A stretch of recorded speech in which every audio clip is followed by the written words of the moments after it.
Good morning. चहा घेऊन आम्ही सगळे गेलो टाईल्स आणायला. काल पावसामुळे गाडीतल्या टाईल्स काढता आले नाही. जवळजवळ 10 बॉक्स घरी आणून ठेवले आणि जोरात पाऊस आला. 10 मिनिटं ब्रेक घेतला आणि जसा पाऊस गेला तसे बाकीचे टाईल्स आणून ठेवले. आम्हाला कडाप्याचं कपाट बनवायचं आहे, सो त्यासाठी आणलेले कडापे आत रूम मध्ये आणून ठेवले. पण खरं सांगू, खूप जड आहेत हे कडापे. साधारण 9 वाजता मनोज दादा आणि त्यांचा मित्र आला. खिडक्यांना स्लायडिंग आणि ग्रिल लावायचे आहे, सो त्यासाठी मापं काढून गेले.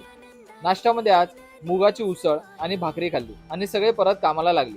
बाथरूमची खिडकी लावेपर्यंत मी तिट्यावर जाऊन चिकन घेऊन आलो. आज जवळजवळ 5 ते 6 म्हशी आमच्या परड्यात घुसत होते, पण ऑस्टिन बगेराने त्यांना आत येऊ दिलं नाही. आजचा जेवणाचा मेन्यू आहे चिकनचं कालवण, कोशिंबीर आणि भात. पप्पा परड्यात फिरून हे काही कंदमुळे घेऊन आले. आज आम्ही खास मिशनवर चाललो आहोत, खेकडे पकडायला. दादाने त्यासाठी 3 काट्यांना कोंबडीच्या आतड्या बांधल्या आणि खेकडे पकडायला गळ घेतला. आमच्या सोबत बाकीचे भाऊबंद पण खेकडे पकडायला आले. वहिनी आणि आई आम्ही